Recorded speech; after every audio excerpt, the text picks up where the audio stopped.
Hi, I'm Liz Cully, and welcome back to Cool, Cool, Cool. Each week, I give you a glimpse into what I think is cool and chat with a ton of people that are definitely cool.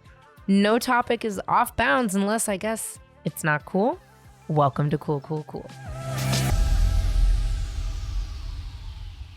If you had told me when I was 10 years old in 1995 that I would be going to the Tupac docuseries premiere after party with his original manager, Layla Steinberg, with all of the surviving members of his family, with Snoop Dogg, Jimmy Iovine, the Hughes brothers, I would be, one, I would probably be shocked. Two, I would probably be thrilled.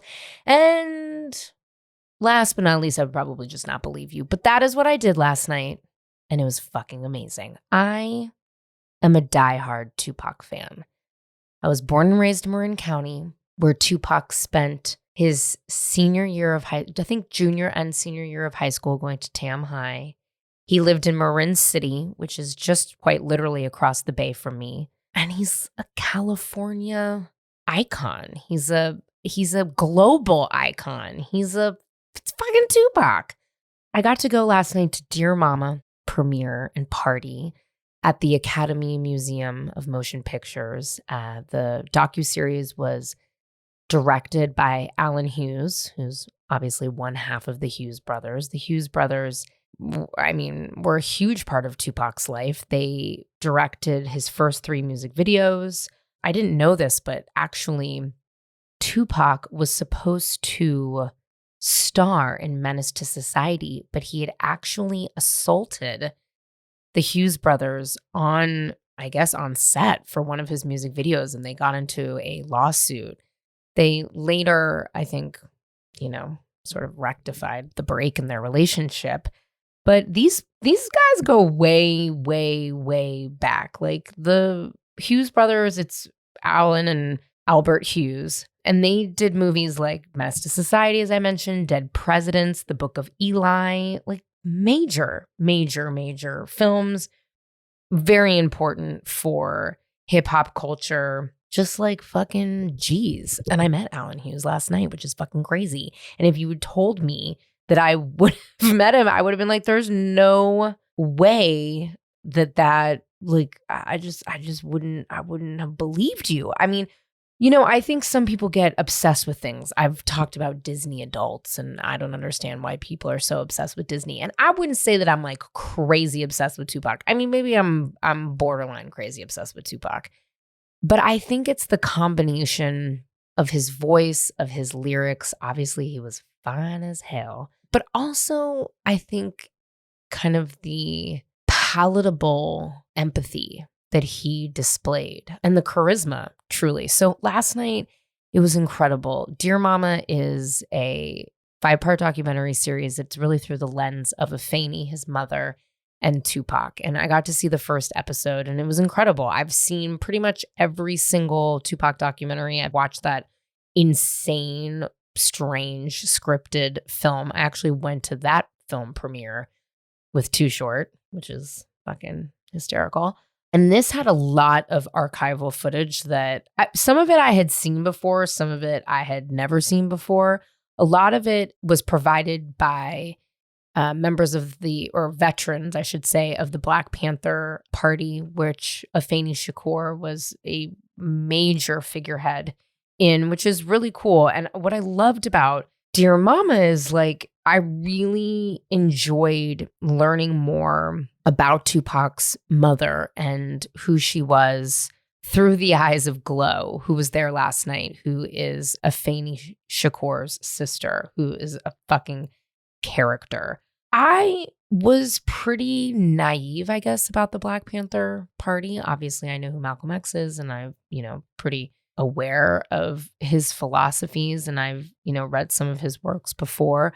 But I didn't know a lot about the Black Panther movement and, other than the very famous Breakfast program, but so many incredible things for the community that the Black Panthers did that I really don't think were talked about. I think obviously it was shown in such a militant light, but learning about, all the social services and really promoting anti-racism, but really promoting equality, particularly for those who were living just above or below the poverty line, whether you were Black or white or anything else. So it was really cool. I'm excited to watch the rest of it. But I have a funny story about last night. I have a couple funny stories about last night. So I arrived. My lovely clients invited me. I love working with FX. They're amazing. Just a really cool group of individuals that I really look up to. And I was nervous. I didn't know what to wear. I was I'm not going to walk the red carpet. So I wore this dress that I recently wore to one of the Vanity Fair Oscar parties and threw on some boots. And I arrive and, it's I'm alone. So I'm not nervous because I know people, but the people that I know are working the party. So it's not I'm kicking it. So I'm standing by the red carpet and the security officer who was kind of watching the line kept telling me I needed to move back. I'm dude, I'm not fucking doing anything, but okay. I was am I making you uncomfortable? He's no, can you just move back? Which was just making it even more awkward because that meant I was just furthering myself from any other human being more and more. So I was just sticking out like a sore thumb. And one of my clients and I were chatting, and all of the sudden, an Escalade pulls up, doors open up, and a group of people walk out. And it was a sizable group. I'd say 6 people, a young gentleman with an older man. And it was all of fucking Tupac's family. Legit all of Tupac's family. His brother, his aunt, I believe his stepfather. I'm just what in his cousin who he's, very, very close to. And I was just what is going on here? And Komani Shakur, who's obviously a rapper, and his stepbrother. I just was what in the world am I supposed to do right now? And my friend and also client disappeared, and somehow the Shakur family thinks that I am their handler for the evening, and which was insane. And the way, listen, I've worked in events for so long, and production, I just go into the mode. I'm okay, no problem. I'm very much a guest of this, but if I need to step in for some reason and take care of the extended Shakur family, here I am to do it. But I'm also standing there awkwardly making small talk because I don't have the right credentials to go on the carpet. And we're at the end of the carpet where talent would finish up their press and then go into the theater. And they're all waiting there. And some of them want to walk the carpet. Some of them don't want to walk the carpet. And I'm just boo. And they want to go say hi to Alan, who obviously directed the docuseries. And it was just so incredibly uncomfortable. But also, if I'm telling my old self that I'm going to sit there and be talking to Mopreem Shakur casually and his, nephews and nieces, I would not have believed you by any stretch of the imagination. And here I was, little old me, just fucking kicking it with the Shakur family who thinks that I am their, talent wrangler, handler. So what basically ended up happening the rest of the night, I got them on the carpet. They came off. They're where are our seats, Liz? I'm oh, ugh. My clients are laughing. They're this is hysterical. They are so into you. And yeah, there I was trying to figure out how to walk them through the Academy of Motion Pictures and to their seats, which I eventually did. And then I walked back upstairs to go see my clients, couldn't find them. So there I was just wandering alone, being very awkward, walking through this premiere. I took my seat, not before actually entering. I should also mention that I entered kind of the row on the wrong way. I was seat 5 and I entered it on seat 30. And right there was the head of the network, Jimmy Iovine, his wife, Liberty Ross. And I'm awkwardly being excuse me. Literally nightmare scenario. Having to pass through my butt, about to hit everybody. took my seat, looked around, and right behind me was Layla Steinberg, who is Tupac's original manager. She was an educator in Northern Marin and started working with him really, really young. He credits her to like really pushing him into the music industry, and taking a lot of her own connections and furthering him. He eventually signed with, Digital Underground's manager, Atron, and then going off eventually signing with Interscope. But I'm like, holy shit, it's like his original fucking manager. I mean, I have to geek out. I mean, these people, the stories that they have are just incredible. And being a fan of somebody that's, an icon that's passed away, you hear the stories. You hear the story of like Suge holding, somebody over the balcony at the fucking whatever Four Seasons, or you hear these kind of stories from behind the music on VH1. But it was really incredible to sit in a room with people that truly knew Tupac from birth. A lot of Afeni's constituents and friends from the Black Panther movement were there, and they were EPs. And I just, for me, it was a little bit of like a pinch me moment. Also very strange to be there alone, but kind of cool because nobody was talking to me really until later.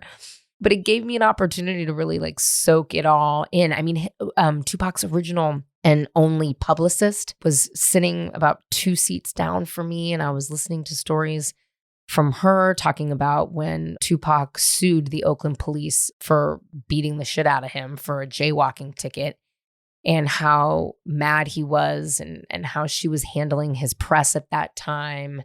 Just like real, for like a nerd of Tupac like me, some real cool shit. I mean, I've made Too Short tell me a bajillion stories about Tupac, but hearing again from the perspective of his educators and his team and his family was a real special moment for me. And I'm so thankful for it, because I don't want to say that I'm like desensitized from premieres and parties and things like that. But, I do a lot of it for work. So it does become, I don't want to say not as special, because it is still special. And I'm very appreciative of it all. But it's like work. You know what I mean? Like, I've done some cool shit, but going to a Tupac premiere with all of his friends and family for a Tupac fan, like, I don't know. I think the only thing that can rival it is maybe Mackenzie on my Disney episode talking about how like fucking Michael Eisner was like walking her through, Disneyland, which is pretty special and a unique experience.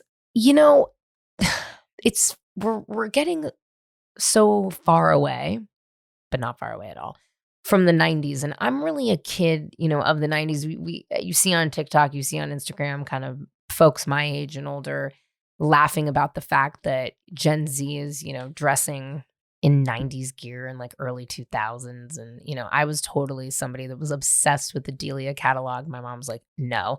Would finagle my mom into a limited 2 here and there. Like, I rocked jelly sandals. I mean, I did all the things, I mean, that was what we wore back then. But it's incredible to start seeing filmmakers memorialize that time. Because for me, I'm like, oh, the 90s were like fucking 10 years ago, 15, but it was not. It was 30 years ago. And a lot has changed and a lot has remained the same. Music today is tough for me to really get into. I don't love some here and there. I'll get real excited about something. I think Snow Allegra and Drama are, 2 artists that I am into as of late. I love Ari Lennox. There's like some R&B folks that I'm into, but overall, for me, the rap music of today is not my vibe.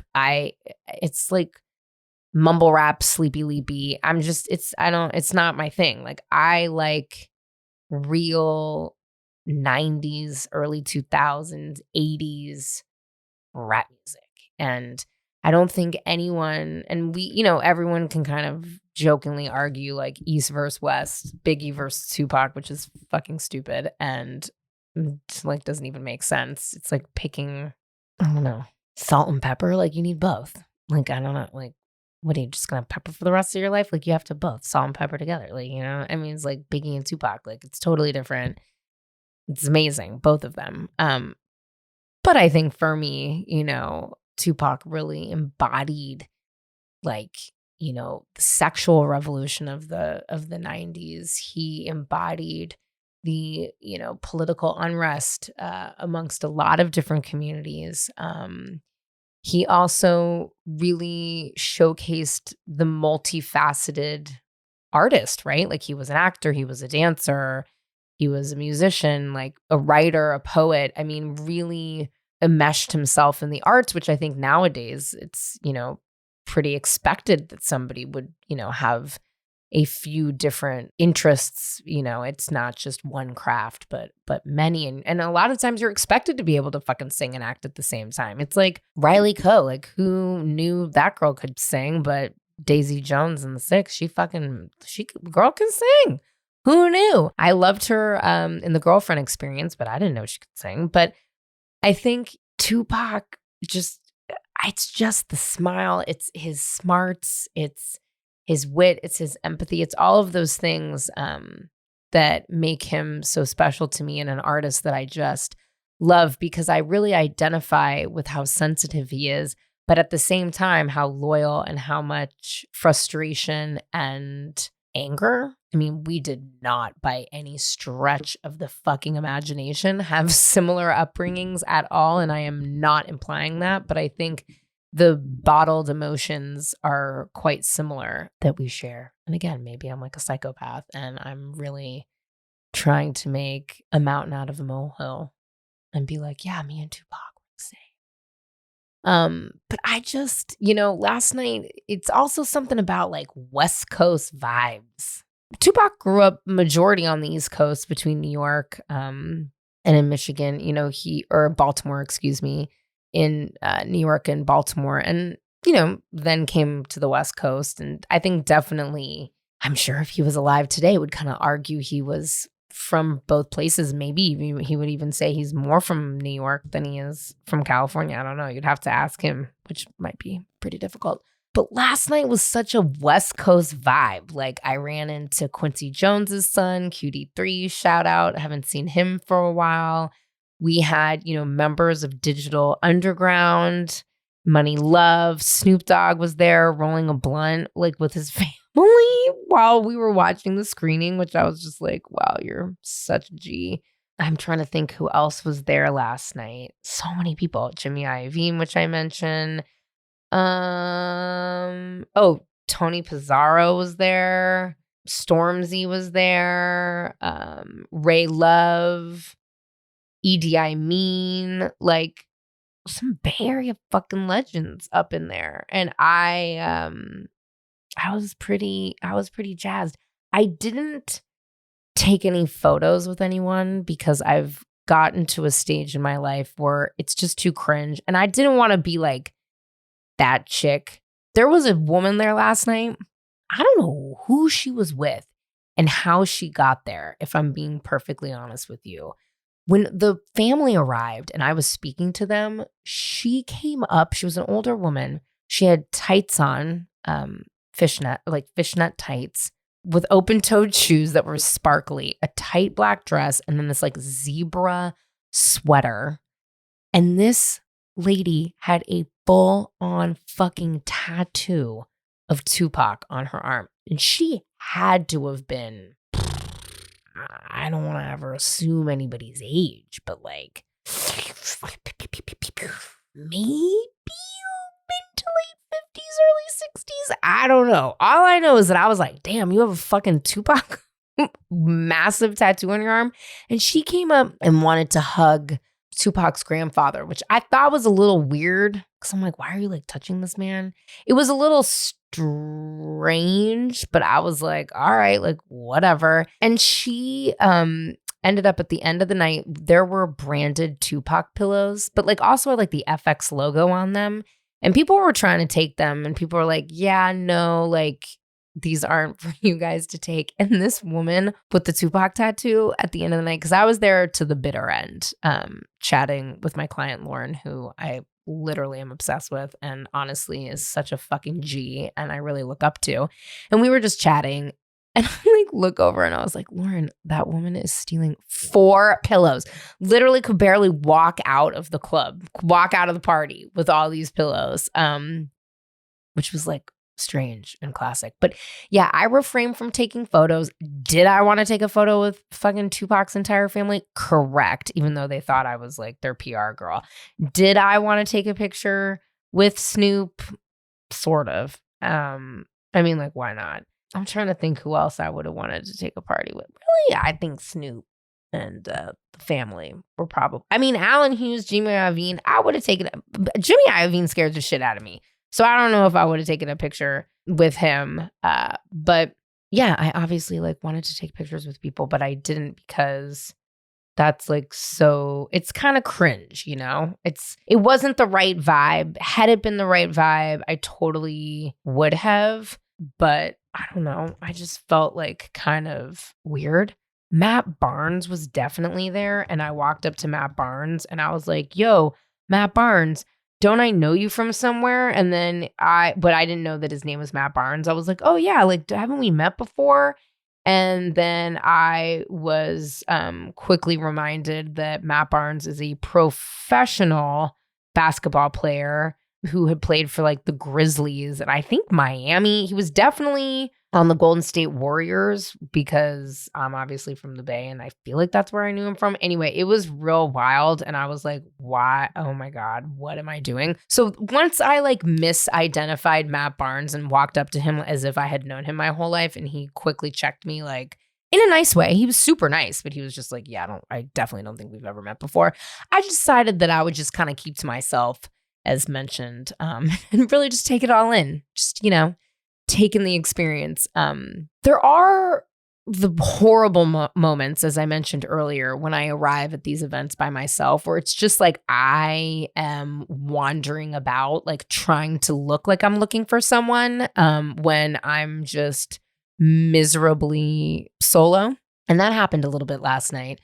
When the party happened, I like didn't know where to go and didn't know where to sit. And again, I'm not going to like fucking roll up and sit with like Money Love and shit and like Digital Underground and be like, hey, because, you know, also I have to kind of be careful that I'm not looking like I'm like hitting on anyone, I guess. I don't know. These are the things that go through my mind. But I grabbed a glass of champagne and sort of wandered about until I inserted myself in a couple of conversations and ran into some people that I knew. But let me just tell you, secrets out. There are many awkward moments for me at these events. I never really get plus ones. So, and when I do get plus ones, somehow nobody wants to go with me. So I spend a lot of time surveying the scene. I try not to be on my phone because that's awkward. And I think it looks like I'm closed off. And obviously, if I'm alone, I want to be open to having a conversation with someone because I'm fucking alone and I'm awkward. So luckily, it didn't go on for too long. And I was able to grab some of my clients and talk to them, you know, about the devastating state of the entertainment industry. But net, I just wanted to jump on and do a little bit of a short interview with myself. See, my brain is just like going to mush. Do a quick little recap of my night last night in more detail because it is so cool that I'm afforded these opportunities, like going to a Tupac docuseries premiere with legends in the industry that I have looked up to forever. And I am so critical about where I am in my career and what I've done and where I'm going and who I am and what I was and whatever, that, you know, I do get to do cool shit. And I get to do cool shit because I fucking work hard. And I will tell you, I asked to go to this though. I should have said that from the jump. I found out about this docuseries, and please believe it, I don't really ask much. I don't really ask people, like for real, I don't ask for much. I don't. I only push when I really want to. And this was one particular thing that I had written my client, Lauren, and I was like, I am begging you. This was months ago. I was like, if you do anything for Dear Mama and it's in LA, please, please, please, please, please, can I come? And she is a woman of her word. And she said yes. And I'm so grateful that she invited me last night. And it was just such a cool experience for me to have. So here's what I'll say. If you're in a situation, it could even be like, I don't know, you found like a cool hiking trail in your neighborhood or something. Stop and smell the roses, because I forget to do it all the time. And it really helps put things into perspective. And yeah, see you next week.